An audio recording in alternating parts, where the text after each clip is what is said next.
Boa noite, a alegria juntos adorarmos ao Senhor Jesus Cristo, podermos nos prostrar diante dele, talvez não fisicamente, mas com o nosso coração prostrados, arrependidos e buscando as misericórdias e a bênção do Senhor na nossa vida. Nós temos estudado em 1 Coríntios uma resposta que o apóstolo Paulo deu para o problema daquela igreja. E nós sabemos que problema igreja é um negócio muito difícil. E é por isso que surgiu, na era em que nós vivemos, os desigrejados, né? Aqueles que não estão em nenhuma igreja, estão em todas, né?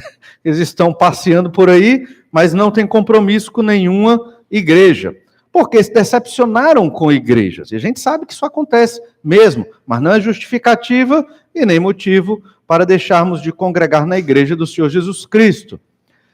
A igreja de Corinto, a quem Paulo está escrevendo aqui, era uma igreja que estava dividida nos pensamentos. Nós já vimos isso. Pensamentos divididos. E haviam pelo menos 4 tipos de pensamentos ali que são citados. Tem aqueles que eram de Pedro, os de Paulo, os de Apolo e os de Cristo. Nós mencionamos o que cada um desses pensamentos significava. E não quer dizer que cada um desses homens mencionados estava liderando um pedaço da igreja. Eles não estavam. Paulo não estava pedindo que um grupo da igreja o seguisse. Paulo não estava fazendo isso. Nem Pedro. Talvez Pedro nunca chegou aí à igreja de Corinto, mas o nome dele era usado lá, como o nome de Paulo também, como o de Apolo também. Mas o fato é que a igreja era dividida nos seus pensamentos porque haviam, de alguma forma, pessoas que estavam misturando o evangelho do Senhor Jesus Cristo com outras ideias e pensamentos, e a igreja estava bem confusa. E naquela época, lembra que não tinha a Bíblia como nós temos hoje. Era muito oral. Eles ouviam a palavra das pregações, das leituras públicas. É por isso que nós lemos um capítulo da Bíblia todo domingo, pela manhã e pela noite.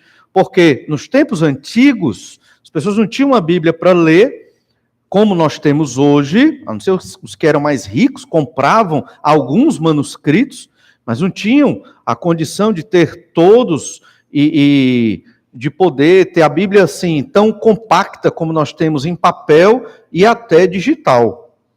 Então, era muito audível o aprendizado da palavra de Deus naquele primeiro século. Resultado é que a igreja acabava sofrendo ensinos errados e caminhando para alguns trechos ali que não eram interessantes. E Paulo viu isso um grande problema, e por isso começou a pregar uma solução, a solução bíblica para a unidade da igreja. Que solução é essa? É a solução que parece menos provável. Talvez ninguém na modernidade pensasse em resolver o problema da divisão de uma igreja, os vários pensamentos errados dentro da igreja, com esse tipo de pregação. Talvez se pensasse, vamos fazer uma programação aqui, né, para nós podermos nos conhecer melhor, para estarmos mais próximos, vamos fazer algumas dinâmicas. Eu não estou dizendo que isso é errado em si, mas isso não vai resolver o problema da divisão de pensamentos de uma igreja. E o que resolve? A cruz de Cristo. Então, por isso cantamos hoje também sobre a cruz de Cristo. A cruz do Senhor Jesus Cristo é o símbolo do cristianismo. E como nós observamos, ela é o poder de Deus para transformar a vida de um pecador. É talvez a mensagem menos provável para alguém crer num Deus crucificado, crer que a cruz do Senhor Jesus Cristo traz salvação. As pessoas às vezes estão em contextos ouvindo o seguinte trecho da Bíblia: eis o Cordeiro de Deus que tira o pecado do mundo. Aí a pessoa lá ouviu isso, às vezes ela nem entende o que significa isso. O que significa o Cordeiro de Deus tirar o pecado do mundo? Significa que ele passou pela cruz, um instrumento de tortura e de morte. Ninguém escapava da cruz. Quando a pessoa sobrevivia muitos dias crucificado, suas pernas eram quebradas para que ela morresse logo. Ninguém saía vivo da cruz. O Senhor Jesus Cristo também morreu ali para nos livrar da condenação dos nossos pecados, mas ressuscitou ao terceiro dia, mostrando como nós também haveremos de ressuscitar, nós os que cremos no Senhor Jesus Cristo. E até aqui, dentro do nosso texto, nós, começamos a observar do verso 18 em diante, nós estudamos que a cruz é loucura para os que se perdem. Então vimos essa verdade, porque aqueles que não creram em Jesus, veem na cruz de Jesus, na mensagem de Jesus, na Bíblia Sagrada, loucura. É loucura. Não tem sentido eu deixar minha vida para seguir a Jesus Cristo. Não tem sentido. Então, é loucura, é um pensamento completamente desconexo. As pessoas gostam de serem religiosos. Isso é uma coisa. E ser religioso, necessariamente, não quer dizer que você está certo. Mas as pessoas, quando eu digo pessoas, seres humanos pecadores, eles não gostam de compromisso. Eles não gostam de aliança. Eles não gostam de fidelidade. O ser humano gosta do pecado, gosta da disrupção, da desobediência. Então nós temos que perceber que a mensagem da cruz do Senhor Jesus Cristo, para aqueles que estão perdidos, é loucura. Não faz sentido, não tem nexo. Mas para aqueles que são salvos, é sabedoria de Deus. Foi o segundo entendimento que nós observamos, que a cruz de Cristo é sabedoria para os salvos. Vamos relembrar isso lendo 1 Coríntios capítulo 1, verso 18. Olhem na sua Bíblia. Certamente a palavra da cruz é loucura para os que se perdem, mas para nós que somos salvos, poder de Deus. Pois está escrito, destruirei a sabedoria dos sábios e aniquilarei a inteligência dos instruídos. Onde está o sábio? Onde o escriba? Onde o inquiridor deste século? Porventura não tornou Deus louca a sabedoria do mundo? Visto como na sabedoria de Deus, o mundo não o conheceu por sua própria sabedoria, aprove a Deus salvar os que creem pela loucura da pregação. Porque tanto os judeus pedem sinais, como os gregos buscam sabedoria, mas nós pregamos a Cristo crucificado, escândalo para os judeus, loucura para os gentios, mas para os que foram chamados, tanto judeus como gregos, pregamos a Cristo, poder de Deus e sabedoria de Deus, porque a loucura de Deus é mais sábia do que os homens, e a fraqueza de Deus é mais forte do que os homens. Claramente, nós observamos, quando analisamos esses versículos domingo passado, que somente o Senhor tem como agir de modo sobrenatural na vida de um pecador para que ele venha a crer no Senhor Jesus Cristo. Um pecador, quando olha a Bíblia Sagrada, entende a mensagem da cruz, ele pode entender, mas ele pode não crer e não querer seguir, obviamente. Então ele vê, isso é loucura, não faz sentido na minha cabeça, vou tomar outra direção na minha vida. Essa pessoa escolheu seguir o seu caminho de pecado. Mas quando algum de nós, o que realmente aconteceu um dia, olhamos a mensagem da Escritura, nos arrependemos dos nossos pecados e reconhecemos que esse é o caminho, foi Deus agindo na sua vida naquele momento. Não pense que foi a sua inteligência, a sua religiosidade, a sua formação, qualquer outro valor, foi Deus agindo na sua vida em graça, misericórdia, abrindo os seus olhos. Eu já vi pessoas dizendo assim, pastor, e por que Deus não abriu os meus olhos, não abre o meu entendimento para eu crer em Jesus?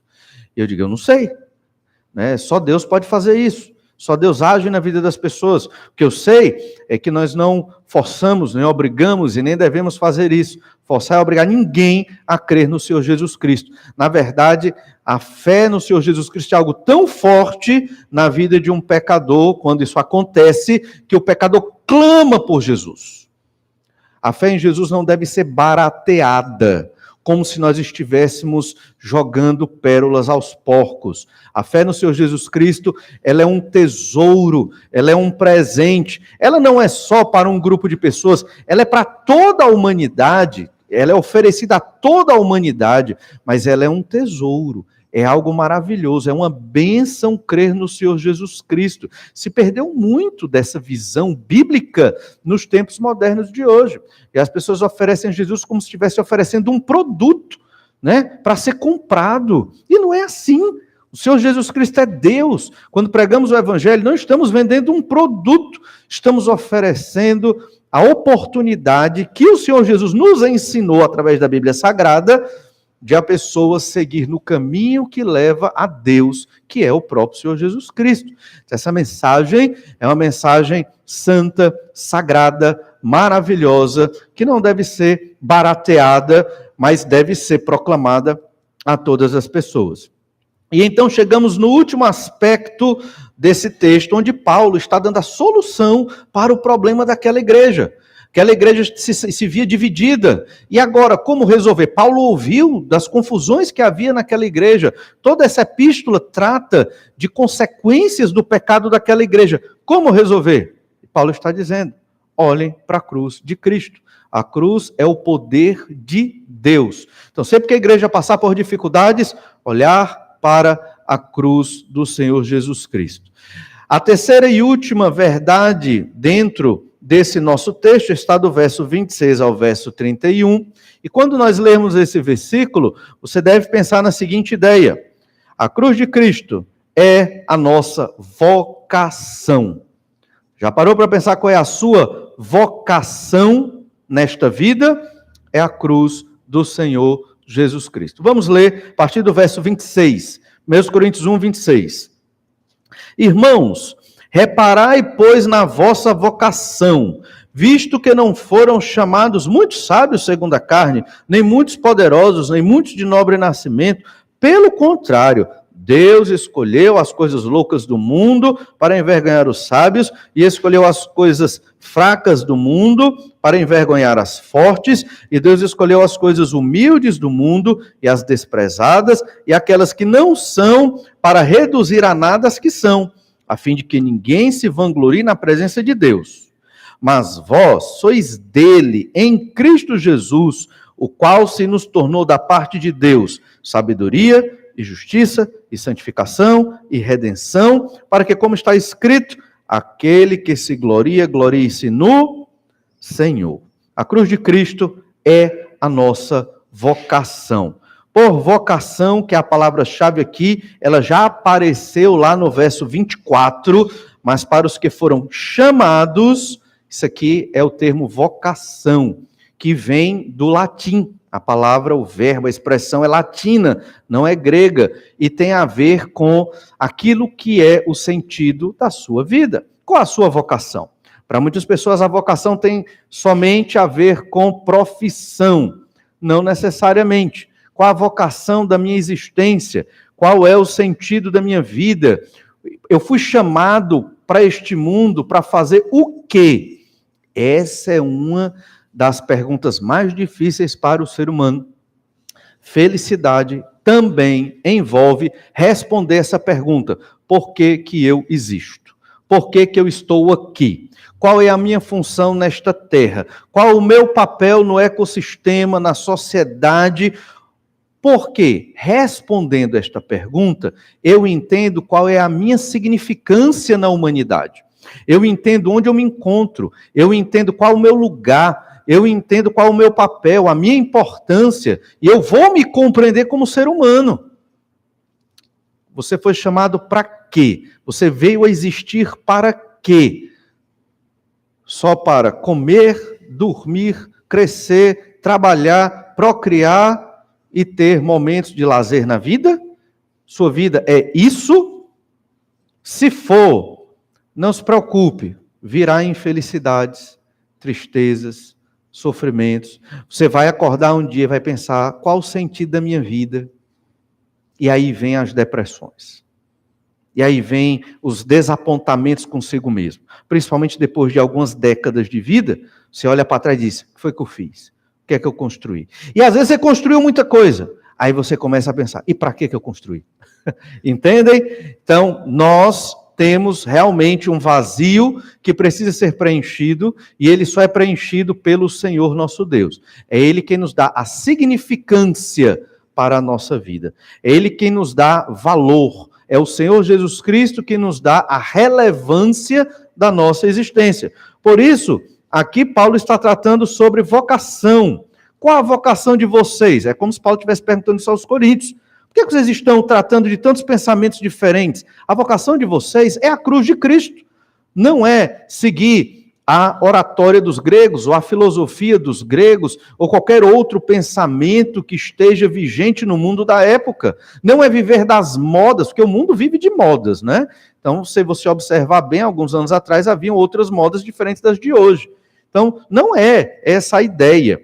A nossa vocação, como Paulo diz, nós crentes em Jesus, é viver pela cruz de Cristo. É por isso que Paulo diz no verso 26, irmãos, reparai, pois, na vossa vocação, no vosso chamado. Todo crente foi chamado por Jesus Cristo para sair das trevas do pecado e viver no reino de Deus. E a expressão do reino de Deus é a igreja do Senhor Jesus Cristo hoje. Um dia o reino de Deus não vai ser só a igreja, vai ser bem mais amplo, vai tomar de conta do aspecto político da humanidade e de outros aspectos sociais. Mas hoje o reino de Deus se expressa na igreja, que é o corpo de Cristo.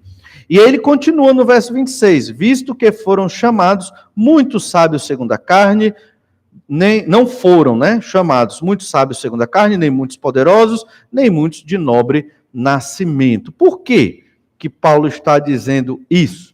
Será que Paulo está dizendo que só os pobres, aqueles desqualificados da sociedade é que devem ser salvos? É isso que Paulo está dizendo sobre a cruz de Cristo, sobre Jesus morrer numa cruz? Ele morreu numa cruz só para os pobres rejeitados da sociedade? Certamente que não, certo? Jesus morreu numa cruz por todos aqueles que ele escolheu para salvar. Ricos, pobres, classe média, brancos, pretos, asiáticos, de qualquer cor, não importa. O Senhor Jesus Cristo morreu por aqueles de todas as nações que ele quis salvar. Mas quando Paulo diz que não foram chamados muitos sábios segundo a carne, poderosos de nobre nascimento, ele está falando de 3 nichos que até hoje a gente encontra na sociedade. Quem são os sábios segundo a carne? São os inteligentes. Quem são os poderosos? São os ricos, ou governantes, digamos assim, e os de nobre nascimento? São os que já nasceram com boa estirpe, não é verdade? Já nasceram em berço de ouro. O que Paulo está dizendo é que Jesus não chamou ninguém pelo mérito. A fé cristã não é meritocrática. A fé cristã para a salvação não envolve o mérito. Não envolve você fazer grandes obras para ser salvo, porque não existe tamanha obra que te leve à salvação, certo? Não envolve a sua inteligência. Eu creio em Jesus porque eu soube ler a Bíblia, fui inteligente, descobri a verdade. Não é assim. Isso não aconteceu. Você está se enganando. Foi Deus que revelou a verdade dele para você quando você leu a Bíblia, e o Espírito de Deus, de modo sobrenatural, como a Bíblia diz, agiu na sua mente para você crer que Jesus morreu na cruz pelos seus pecados. Se você crê em Jesus, foi o Espírito de Deus que transformou o seu modo de pensar e o seu coração. Não é porque você é inteligente, não é porque você tem recurso financeiro, não é porque você é religioso, não é. Tire isso da sua cabeça. Então por que eu creio em Jesus? Porque Jesus agiu na sua vida, o Espírito Santo de Deus agiu na sua vida naquele dia, talvez num processo até de conversão, mas num determinado dia, foi tanta a operação do Espírito Santo na minha vida e na sua vida que nós não aguentamos. Eu não queria me converter. Eu tenho isso muito claro e talvez alguns aqui também não quisessem se converter. Eu não queria. Eu sabia, eu queria provar que não tinha sentido. Eu sei disso, eu lembro disso.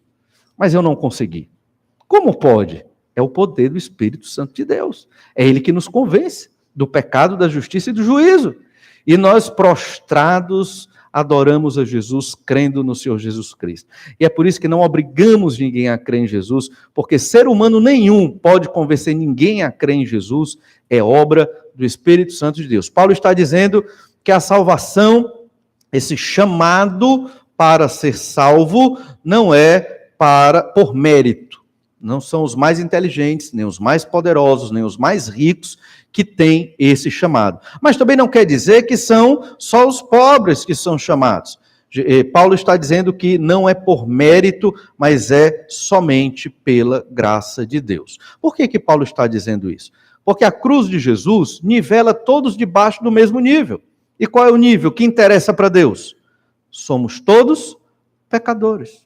É assim que o Senhor nivela a humanidade. Somos todos pecadores. E o Senhor destes pecadores decidiu salvar alguns. Olha então lá o verso 17, nos ajuda a entender por que Paulo está falando da cruz de Cristo. 1 Coríntios 1,17.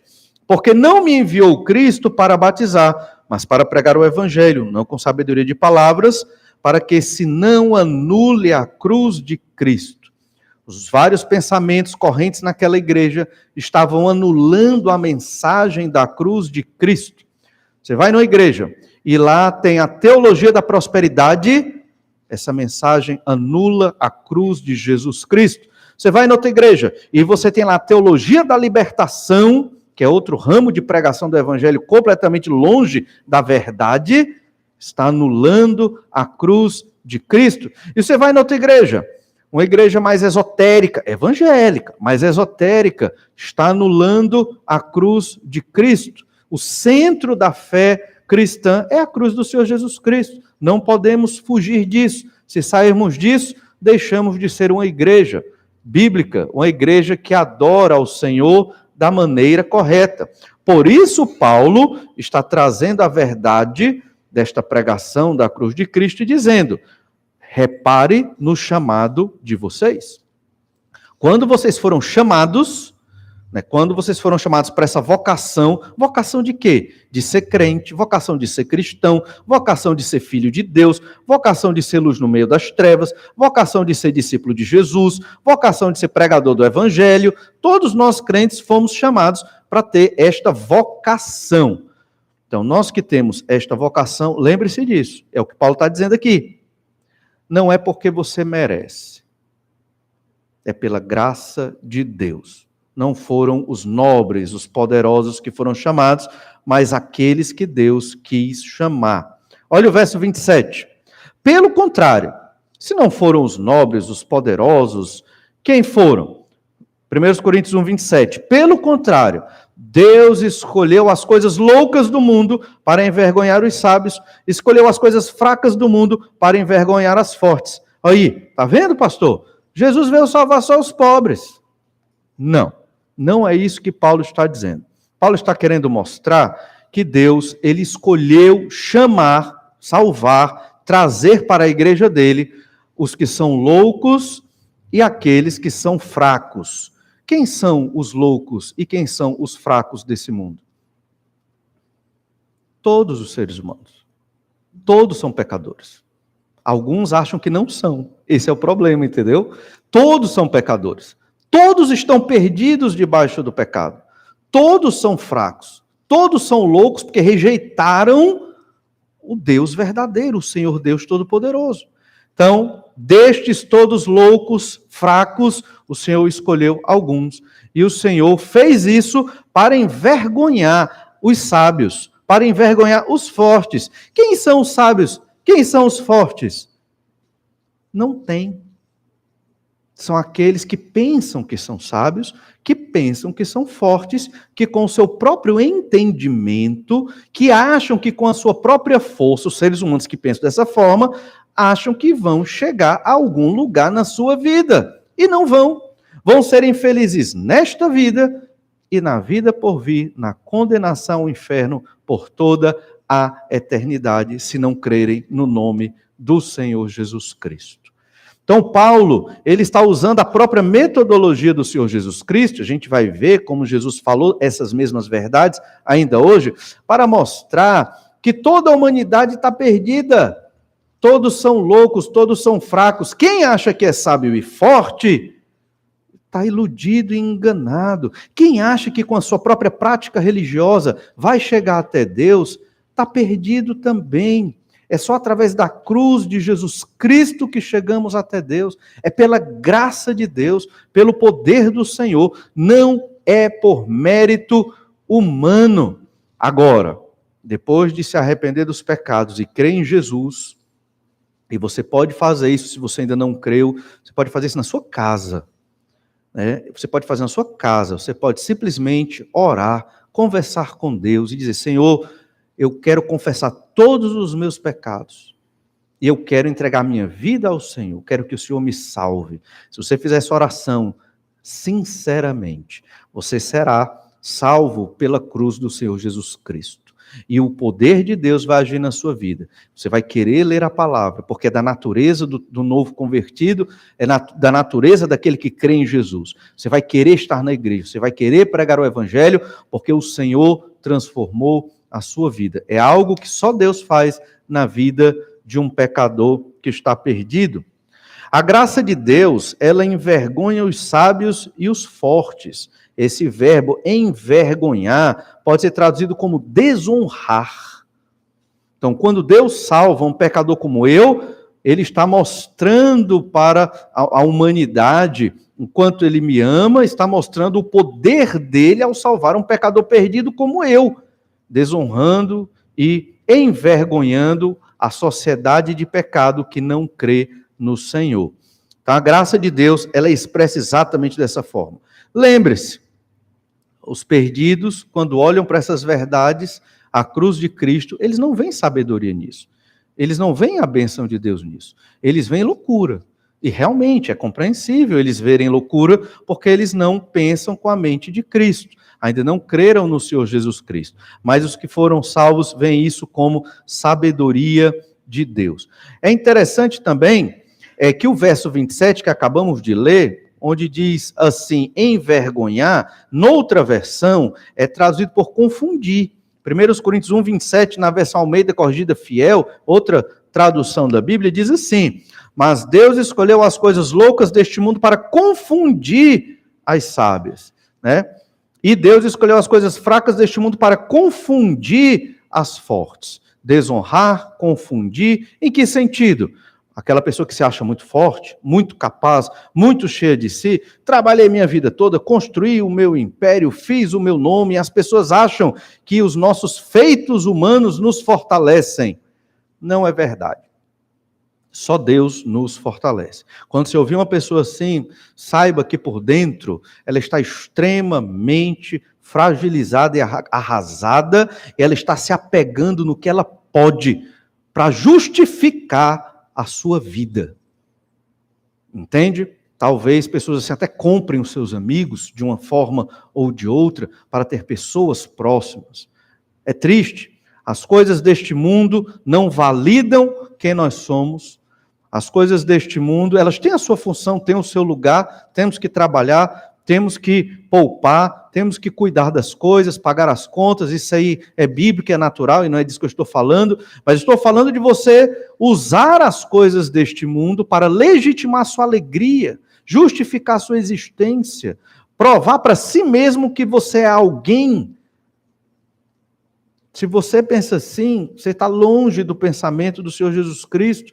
Nós somos alguém, por quê? Porque Jesus morreu na cruz pelos nossos pecados. Esse é o nosso valor. Essa é a nossa vocação. Eu fui chamado por Deus para ser discípulo do Senhor Jesus Cristo. O resto está em segundo lugar. É assim que se vive com o Senhor Jesus Cristo. Assim é a vida dos crentes no Senhor Jesus Cristo. E é o que Paulo está ensinando, dizendo para aquela igreja: não se dividam em vários pensamentos, só basta um, o da cruz do Senhor Jesus Cristo. Repare na sua vocação. Você foi chamado das trevas do pecado para a luz do Senhor, para viver para a glória de Deus. Olha o verso 28. 1 Coríntios 1, 28, nós lemos ainda assim: e Deus escolheu as coisas humildes do mundo e as desprezadas e aquelas que não são, para reduzir a nada as que são. Deus escolheu as coisas humildes em contraste às sábias. Deus escolheu as coisas desprezadas em contraste com as fortes. Deus escolheu aquelas coisas que não são em contraste com aquelas que são. E mais uma vez, o que são os sábios, os fortes e as coisas que são? Na verdade, é a construção do pensamento dos pecadores, né? Os pecadores acham que são sábios, acham que são fortes, acham que são alguma coisa sem Deus. O livro de Eclesiastes, que nós já estudamos aqui na igreja, trata muito bem disso, né?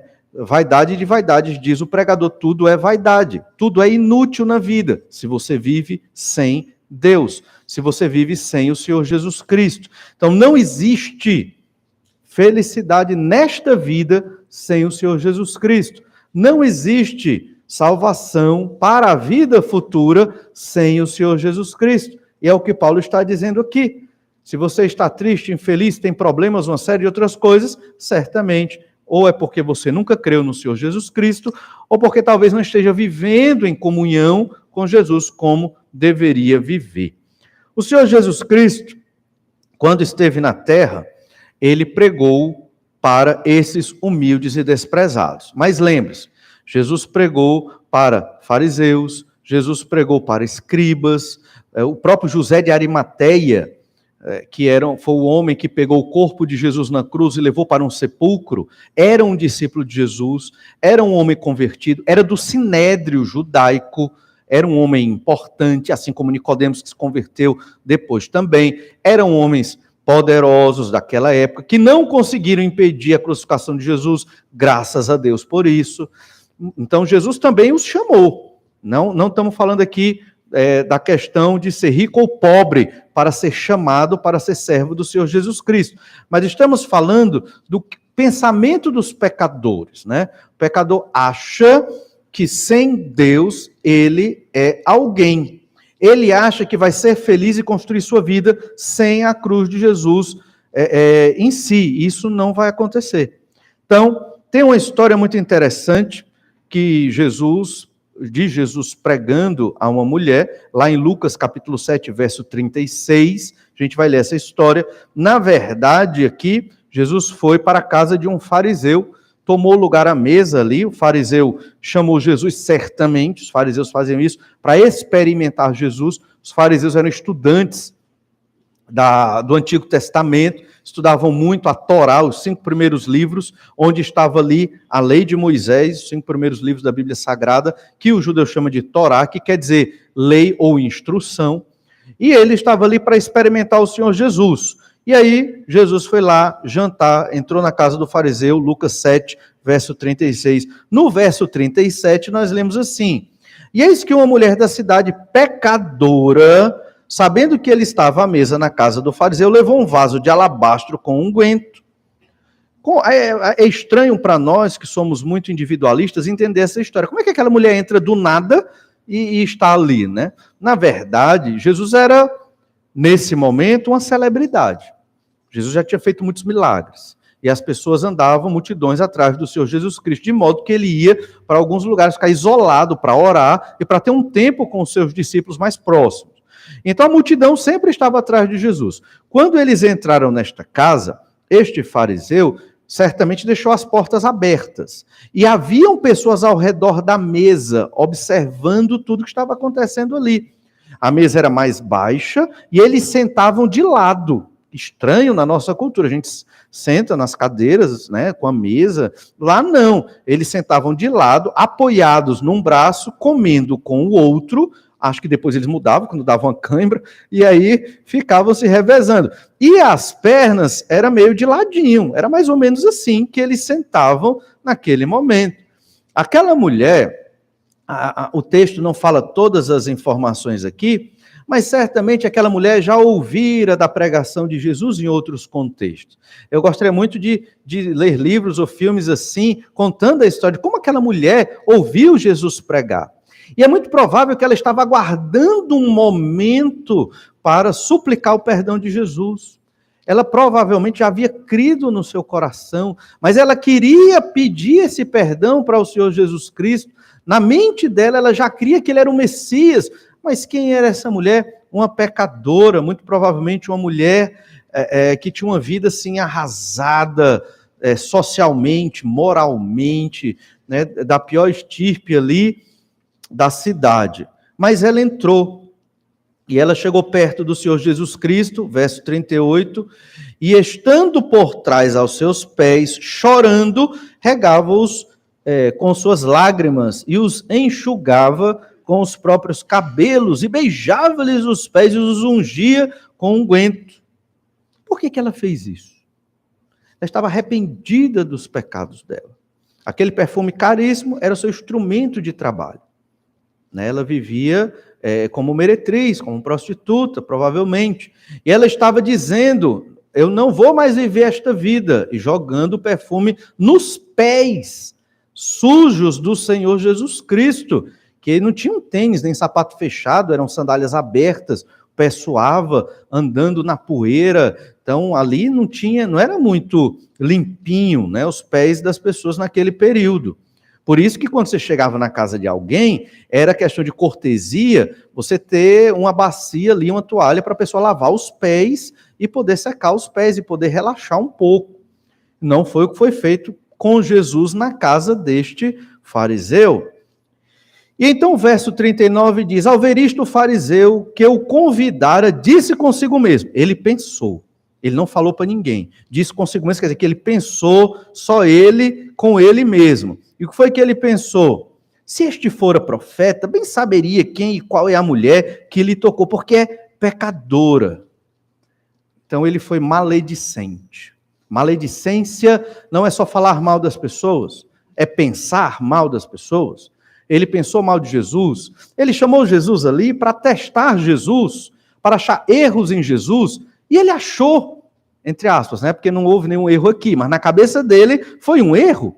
Ele julgou o Senhor Jesus Cristo. Olha, se ele soubesse quem é essa mulher, chegava nem perto, não deixava ela tocar.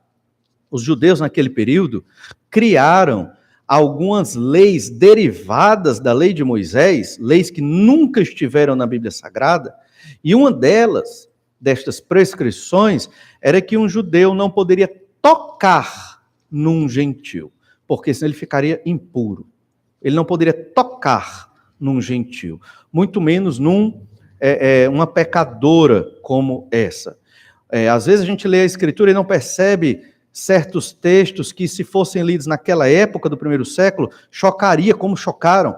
Lá em Marcos 1, fala de Jesus tocando o leproso. Jesus precisava tocar no leproso para curá-lo?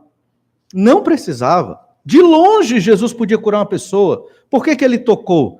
Exatamente para mostrar, né, que estava quebrando estas barreiras. E isso estava na lei de Moisés, que se você tocasse no leproso ficaria imundo. Mas Jesus fez questão de tocar porque ele purificou o leproso, né, e para mostrar também ao povo de Israel daquela época, certamente, que eles deveriam deixar certos costumes. A nova aliança estava chegando com a chegada do Messias. Então, este fariseu, como é típico dos legalistas, no seu coração já julgou o Senhor Jesus Cristo, já condenou Jesus. Ele nem profeta é, muito menos o Messias, né? Se ele não é profeta, muito menos o Messias.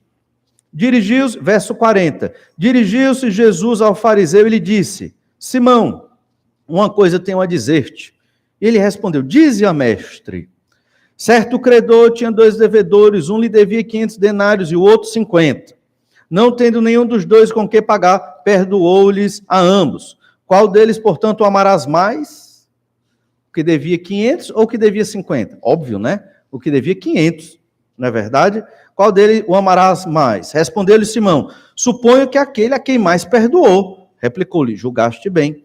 E voltando-se para a mulher, disse a Simão. Ele voltou-se para a mulher e ele falou para o fariseu. Quer dizer, ele estava olhando para ela, mas falando para Simão. Imagina a cena na sua mente. E voltando-se para a mulher, disse a Simão, vês esta mulher? Entrei em tua casa, não me deste água para os pés. Esta, porém, regou os meus pés com lágrimas e os enxugou com seus cabelos. Não me deste ósculo. Ela, entretanto, desde que entrei, não cessa de beijar os pés, de me beijar os pés. Não me ungiste a cabeça com óleo, mas esta com bálsamo ungiu os meus pés. O mínimo de cortesia que se deveria dar a um mestre da lei, aquele fariseu não deu ao Senhor Jesus. Por quê? Porque na cabeça dele, Jesus nem profeta era. Ele só queria confirmar isso na mente dele.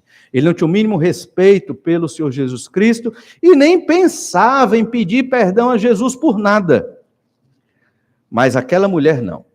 Ela creu que Jesus era o Messias. Ela já tinha crido, já foi na intenção de demonstrar sua fé ao Salvador naquele momento. E por isso que ela tanto se humilhou diante do Senhor Jesus Cristo. Verso 47. Por isso te digo, perdoado-lhe são os seus muitos pecados, porque ela muito amou, mas aquele a quem pouco se perdoa, pouco ama. O Senhor Jesus perdoou os nossos pecados. E é por isso que nós amamos muito ao Senhor Jesus Cristo. Você deve avaliar sua vida exatamente nessa perspectiva. O quanto você ama Jesus Cristo. O quanto você deixou por Jesus Cristo. O quanto você deixa todo dia pelo Senhor Jesus Cristo. Isso ainda não é nada diante do que Jesus fez naquela cruz, nos salvando da condenação dos nossos pecados, nos dando uma vida boa, abençoada, maravilhosa hoje e na vida futura. Entende? Quanto mais você ama Jesus, entrega a sua vida a Jesus, significa que você muito ama o Senhor. E por isso que Ele perdoa os seus pecados. Na verdade é o inverso. Ele primeiro perdoou os seus pecados para você poder amá-lo muito. Foi o que aconteceu com esta mulher. Dentro da pregação de Paulo em 1 Coríntios, essa mulher é a coisa fraca do mundo. É a coisa louca deste mundo. Aos olhos de Israel naquela época, esta mulher não tinha esperança, estava completamente perdida, não havia perdão para esta mulher. Mas ela se arrependeu dos pecados dela, deu provas de arrependimento, principalmente quando derramou perfume nos pés do Senhor Jesus Cristo, porque ela estava com essa atitude dizendo, não vou mais viver esta vida. E Jesus perdoou os pecados daquela mulher no verso 48. Então disse a mulher, perdoados são os teus pecados. Os que estavam com ela à mesa começaram a dizer entre si, quem é este que até perdoa pecados? Mas Jesus disse à mulher, a tua fé te salvou, vai-te em paz. Ela creu, ela foi salva, pecados perdoados. O gesto que ela teve ali foi somente uma expressão pública de sua conversão. Para essa mulher, a mensagem da cruz, que nem tinha se concretizado ainda, né? Mas a mensagem de que Jesus era o Messias foi suficiente para ela se arrepender dos pecados e ser salva. Nós temos a mensagem da cruz, é a sabedoria de Deus para nós, trouxe o perdão para as nossas vidas. Veja essa mulher, o quanto ela deveria se sentir suja, culpada por conta de tantos pecados. Mas ela se arrependeu e foi perdoada. Assim foi com todos nós. Ela é um exemplo muito claro do que aconteceu com todos nós aqui, os que cremos em Jesus Cristo. Fomos perdoados dos nossos pecados, porque Jesus morreu na cruz para nos trazer esse perdão. E hoje vivemos para expressar a nossa gratidão por tamanho amor. Outro exemplo é o do ladrão na cruz, o malfeitor. Passou a vida fazendo coisas erradas, talvez crimes, assassinatos, coisas terríveis, e nos últimos momentos da vida, Deus deu a graça àquele homem de ser crucificado do lado do Criador do céu e da terra. Isso não foi por acaso. Deus queria salvar aquele bandido. Entende? Então não foi por mérito humano, nem da pecadora lá na casa do fariseu, nem do ladrão na cruz, não teve nenhum mérito humano, não tem obra humana que nos leve ao Senhor Jesus Cristo e a salvação, a não ser o próprio Espírito de Deus, que nos transforma e nos faz crer na pregação da Bíblia Sagrada. Só assim, um pecador perdido é chamado para ser filho de Deus. Por isso Paulo diz, reparai, pois, na vossa vocação. Vocês, crentes de Corinto, nós, crentes da Igreja Batista Manancial, fomos chamados das trevas do pecado para viver esta vocação de discípulos de Jesus Cristo, porque Ele morreu na cruz pelos nossos pecados. E aquela expressão que ficou meio vulgar, meio batida, né? Entregue sua vida a Jesus. Mas é isso que nós temos que fazer, depois que cremos em Jesus Cristo. Entregar nossa vida ao Senhor Jesus Cristo. Não pode haver reservas. para Jesus Cristo. Não pode haver desculpas para Jesus Cristo. Não pode haver, Jesus, eu vou resolver aqui o negócio, depois eu atendo ao teu chamado. Para o crente em Jesus, isso não pode acontecer. Jesus sempre tem que estar em primeiro lugar na nossa agenda, no nosso coração, nos nossos pensamentos, porque ele morreu na cruz pelos nossos pecados. Não pode haver outro pensamento que divirja da cruz de Cristo na nossa vida. Se há, você tem que mortificá-lo.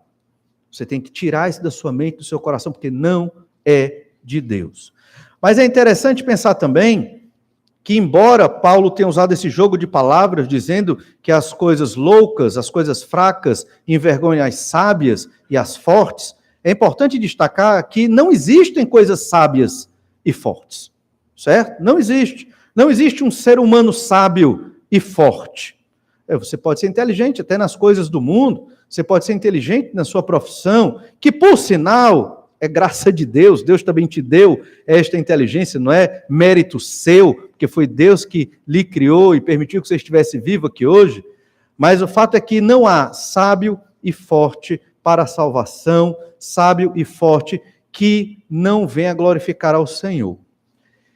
Quando a pessoa pensa que é sábio, quando a pessoa pensa que é muito inteligente, eu controlo minha vida, eu sou forte, eu consigo gerir as minhas coisas, minhas emoções, minhas questões existenciais, minha vida, sem Deus, essa pessoa está completamente perdida e ela vai se destruir e muitas vezes destruir os que estão ao seu redor. Lá em Lucas, capítulo 5, verso 30, nós observamos algo que nos ajuda a entender essa verdade. Lucas 5,30 diz: os fariseus e seus escribas murmuravam contra os discípulos de Jesus, perguntando: por que comeis e bebeis com os publicanos e pecadores? Isso para eles era horrível, né? Você comer e beber com pecadores, fazer refeição com os pecadores, isso é um absurdo. Mas Jesus e os discípulos estavam no meio dessas pessoas para brilhar, para pregar o evangelho, para chamá-los para o reino de Deus. Verso 31. Respondeu-lhes Jesus: os sãos não precisam de médicos, e sim os doentes. Não vim chamar justos, e sim pecadores ao arrependimento. Percebe a ironia de Jesus aqui? Não vim chamar justos, fariseus. Não vim chamar justos, escribas. Existe algum justo? Justo aqui é quem não tem pecado. Existe alguém que sempre acerta, que é justo diante de Deus, sem Jesus Cristo? Não existe. Jesus está dizendo: eu só chamei aqueles que são pecadores. Todos são pecadores, mas só alguns vão ser chamados, só alguns vão ser salvos, aqueles que Deus quer chamar e salvar, porque Ele não tem a obrigação de salvar todo e cada ser humano, mas aqueles a quem Ele quis salvar. E ainda, voltando para 1 Coríntios 1:29, para encerrar esse nosso texto, 1 Coríntios 1:29, a fim de que ninguém se vanglorie na presença de Deus, percebe? Se eu acho que eu sou sábio e inteligente, se eu acho que eu sou forte, não preciso de Jesus, não preciso da Bíblia Sagrada, não preciso dessa pregação, não preciso desse entendimento, eu vou cuidar da minha vida por mim mesmo, porque eu sou inteligente, eu sou sábio, eu sou forte, eu sou capaz. Essa pessoa está perdida e ela está trazendo glória para si mesmo. Aí Paulo chega no verso 29, a fim de que ninguém se vanglorie na presença de Deus, ninguém traga glória para si mesmo, porque nós fomos salvos pelo Senhor Jesus Cristo. Todos somos fracos, todos, não independente da posição social, do volume de patrimônio, todos somos fracos. Todos, nesse sentido, somos loucos, éramos perdidos. E Jesus nos tirou da perdição e das trevas do pecado.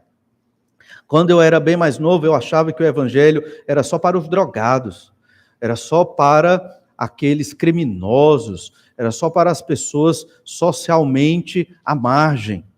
Depois eu fui percebendo que todos são pecadores, uns fazem mais besteira no meio da sociedade do que outros, mas o nível de pecado está ali, dentro das pessoas. E eu, até já pastor, achei muito difícil pregar o evangelho para um homem, acho que eu já mencionei isso outra vez. Eticamente, ele era corretíssimo. Eticamente, ele era generoso, era atencioso, era honesto, era trabalhador, era um bom pai. Olha, nem tinha TV na casa dele.